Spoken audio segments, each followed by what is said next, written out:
Après avoir élevé mes 2 enfants et occupé plusieurs postes en gestion dans l'industrie et dans un établissement d'hébergement pour personnes âgées, en 1997, j'ai créé mon entreprise. Alors pourquoi?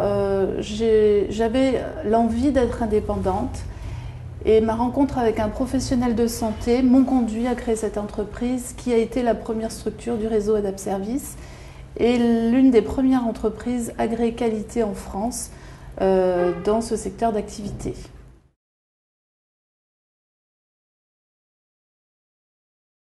En 1997, les services à domicile étaient assurés uniquement par des associations.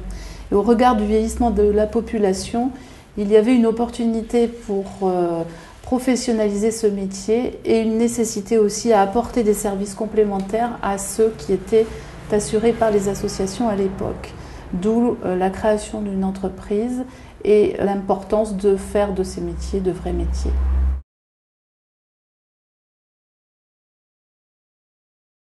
J'ai choisi le modèle de la franchise pour développer le réseau AdaptService parce que c'est le modèle qui m'a semblé le plus adéquat par rapport à l'accompagnement que je souhaitais faire à mes partenaires rejoignant le réseau.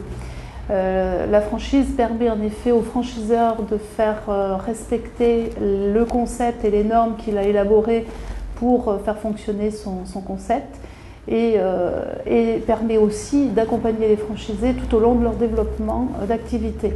D'ailleurs, la qualité est quelque chose d'important dans notre réseau puisque nous offrons des prestations à des publics fragiles et c'est ce suivi qui nous a permis d'être certifiés qualité depuis 4 ans déjà.